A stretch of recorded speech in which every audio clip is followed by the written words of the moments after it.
Hey everyone, my name is Lucas Bustello, and today I'm going to be talking to you guys about Apple's involvement in healthcare. So, why did I choose this topic? Well, other than being an MBA student here at Xavier, I'm also doing the Health Service Administration program, which is pretty much the business side of healthcare.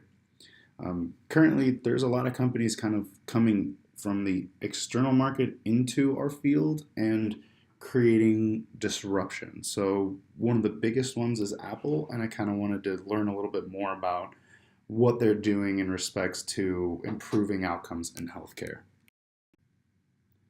So, let's go over what we're going to talk about today. So, first, we're going to talk about why Apple's moving into this field, how they're going to address some of the trends and challenges in our healthcare market, which include health equity, reimbursement, interoperability, medical devices, and preventative care. After that, I'm going to talk about the future of Apple in the health setting, and I'm going to finish it off with a couple questions for you guys to think about in your discussion posts.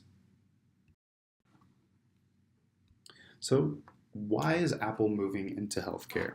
Well, a lot of companies are coming in and looking at the industry as an opportunity. So, amongst them, it's Google, Amazon, Microsoft, and Apple are the big four that are causing this disruption. And because their competition's moving in, Apple wants to secure at least a portion of this market share. And Apple has an advantage in itself. They have the expertise, they have the marketability to truly create an impact. But more on that a little bit later.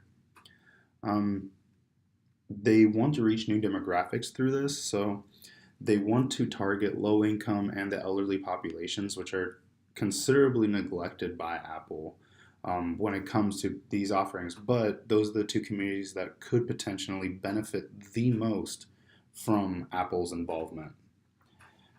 In addition, like I mentioned again, Apple has an extreme market that it can play with. So in the upcoming slides, we're going to talk a little bit more on this, but they already have their distribution in check. They have the software and the hardware expertise to truly just make an impact and change the way people think about healthcare. And it would also diversify its revenue streams, which, as we would know, is the key to true success. Diversifying your lines allows for a better fluctuation and reception of the market. So here, this illustration is meant to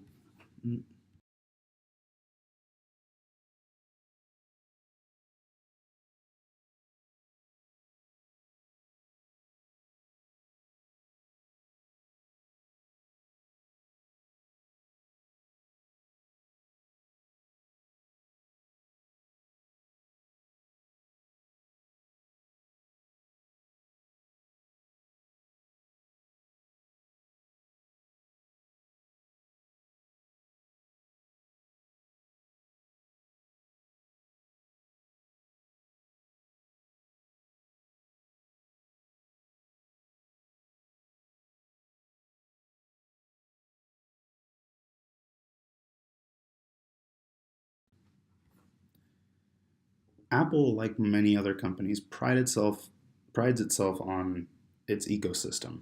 So, what do I mean by ecosystem? Well, you can have a file on your MacBook and it be stored in the cloud in a way that your iPad, iPhone, or Apple Watch could potentially have access to it. So, data is collected through your Apple Watch and it could be then sent to your iPhone. Or you can write something on your iPad and then pull it up on your MacBook and continue it later. So that sort of system, that tight knit network, truly allows Apple to excel in their space. And a lot of companies have, tried to replicate this, but I believe Apple's is the most known slash the most utilized.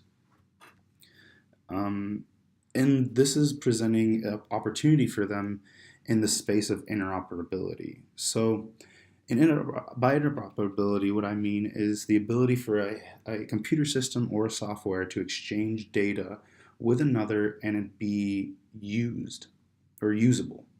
So, a lot of things in healthcare electronic health record wise does not have this ability. So we should have been doing this 15, 20 years ago, but um, everyone decided to store their data in a different format, and this created a huge issue. So, like, if you go to TriHealth or TriHealth Hospital and then go to a Mercy Hospital for some odd reason or whatever reason, um, the data that is stored in your record at TriHealth sometimes will not be fully sent over to Mercy because there's limitations in place.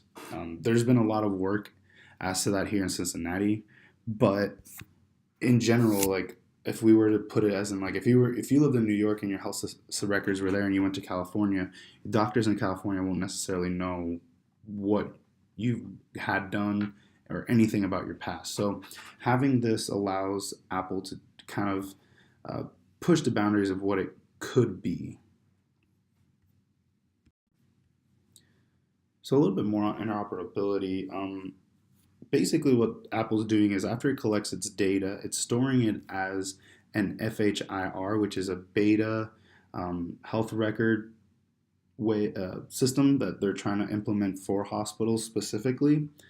They're currently using 120 health systems in the US to kind of test out all of this. This includes Adventist Health, Mount Sinai, Cleveland Clinic, and Intermountain Healthcare. And this is allowing them to not only just collect data, but give it to providers, give it to physicians to be utilized and interpreted. And it be not in a state of limbo or purgatory. Like the second it's collected, your physician has access to it. It's a pretty much real time thing that is truly beneficial. The other thing that they're doing is they're developing these research kits or care kits, as they're calling them. Basically, what that means is Apple doesn't have the expertise in the clinical setting. Their expertise is technology. They already made one of the most powerful phones out right now, which is the iPhone X or iPhone 10. It has so many sensors, so many camera capabilities, so many things that can detect whatever you want, that basically what they're doing is they're opening up a coding field for third parties and startup companies to come in and say, hey, you can use our hardware. You can make software using our hardware to make a medical device, to have a medical input, which is going to change the game because it not only is locking that functionality into Apple, benefiting them, but it's also providing the help that the community that uses Apple could benefit from. So yeah, it's going to be really a game changer. I don't know to the extent of how far all these SDKs are going to go, but I think there's some pretty cool stuff that are going to come out of it. So let's talk about how Apple is currently using its products. So as I mentioned, the iPhone is pretty advanced, but it's currently used for video consultations, which we call them telehealth or telemedicine. It's pretty much like a Skype call with your physician. Uh, then there's the Apple Watch. So the Apple Watch Series 4 just got a couple upgrades where it can detect falls and issue a call to your emergency contact. It also has the capabilities to do a virtual EKG, which is pretty cool. So it can detect sudden differences in your heartbeat rhythm. And like there have been reports where somebody utilized their Apple Watch and it detected an anomaly and she drove herself to the hospital and it turned out that she was about to have a heart attack. So it could provide a lot of different angles and stuff like that. Now they're currently asking whether the AirPods could be implemented for certain like functions like temperature detection, heart rate, and stuff like that. And ultimately, what Apple's doing is it's putting the consumer's health and wellness into their own hands. There's only so much that like healthcare companies can do that's outside of their control, and that happens the second patients step out of their facility. What a patient does in their daily life impacts them 100% more than what they get in the hospital setting.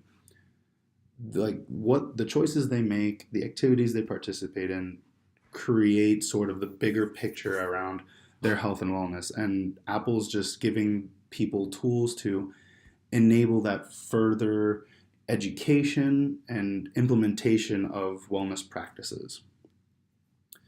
Another thing that Apple's kind of trying to tackle right now is the equity portion. So this is how they're going to be impacting the low income and the elderly population. So currently speaking, you pretty much have to buy an iPhone by just going up to the counter and buying it. You pay how much $1,000 it costs. But the way they're going to try to strategize this is by subsidizing this cost. So what if a Aetna or third party payer would cover most of an iPhone and it just ended up being, instead of $1,000, it turned out being $200? You know, if it's a lot more accessible, people are more likely to invest in it and buy it. And that's kind of the angle they're taking for this low income population. Like, if you look at both of them, I mean, Medicaid, Medicare, the elderly also going to benefit too, because it's going to be covered and it's going to benefit them in the long run through other functions as well. And they're truly going to be impacted because those are sometimes the people who need it the most, the people who don't realize extensively how their health is being impacted every day through everything that's going on around them. And Apple's also currently doing this with Apple Watches through United Healthcare, Aetna, and John Hancock, where they're able to kind of get some type of reimbursement for the Apple Watches for some of their patients. So the last thing I want to cover is reimbursement. So healthcare organizations rely heavily on third-party payers to, you know, get money for the services they provide. It's very rare when someone is paying 100% out of pocket. So with that being said, you're not necessarily always getting what you want, and you're not always getting enough to cover your costs. That might be surprising for some, considering the extreme increase in costs that healthcare charges. But when it comes down to, yeah, there's some organizations lose money off of certain reimbursement changes, and that can be for a lot of reasons. You just input a different number in the coding, and all of a sudden the insurance isn't paying for it or isn't paying as much. But Apple doesn't have to worry about this. They make enough money selling their tech and selling their services outside of this venture that they don't really need to worry about third-party reimbursement. They're able to fund this project. They're able to invest long term into SDKs and have control over their operating cycle.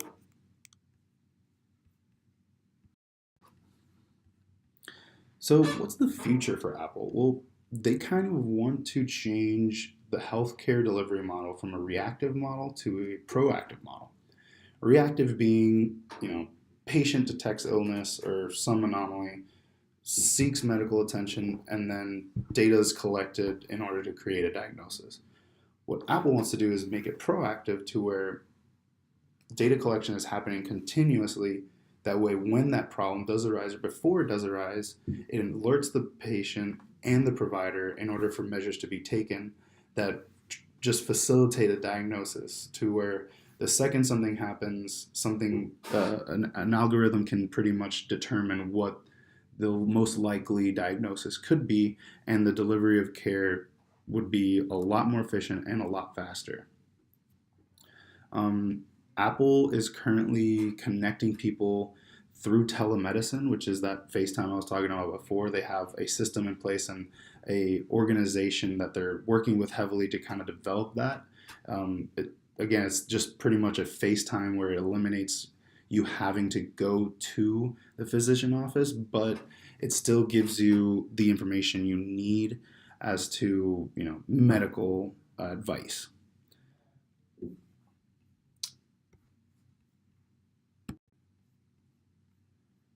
So to recap what we talked about how Apple is using its technology to store data or to collect data in many types of ways. Through its products, it's taking information and storing it into the cloud, and then taking that information, applying it through the SDKs and third-party research kits, into and translate them into services they could provide. So it'd be the telemedicine, it could be the EKG, it could be the fall detection, it could be temperature control, and so on. So that's kind of where Apple's going to see the most benefit, just taking its current tech and applying it in a medical sense. Um, I also wanted to state how much of a disruption they're going to be making. So IT, the EHR companies, clinical research organizations, and medical device makers are all going to be impacted by this disruption. They've all had their limitations into what they've been able to do. The IT and electronic medical record side, they're just pretty much traditional and they're limited in how advanced they could get in the healthcare setting. So Apple's bringing that, cutting edge, expertise in technology to truly benefit what they're lacking. Medical device wise, they're eliminating the need for a third party to come in and do something when they can just say, hey, how about you just plug in this device into your iPhone and bada bing, bada boom, it's a lot more accurate and you're probably way better off. And if it gets subsidized, you could be seeing, even cheaper options or alternatives. And because of their continuous data collection, clinical research organizations aren't going to be as relied on, considering that it's not real-time data that's being collected, or it could be, kind of, I'd say confounding in a way, like you don't really know exactly what's going on and when. Well, that's everything I got for you guys. I'm going to leave you with a funny picture I saw, which is you can't list your iPhone as your primary care physician, which is pretty much what we're trying to do here with the Apple. Here's a couple questions for you guys to fuel your discussion post. So the first one is, what other features that are present in Apple devices could you see being implemented in healthcare? Do you see the presence of big tech companies in healthcare as a threat or as a possible opportunity? Well, guys, that's all I got for you guys. I hope you enjoyed my presentation, and I can't wait to read all those comments in the discussion board. Have a great rest of the week, and yeah, can't wait.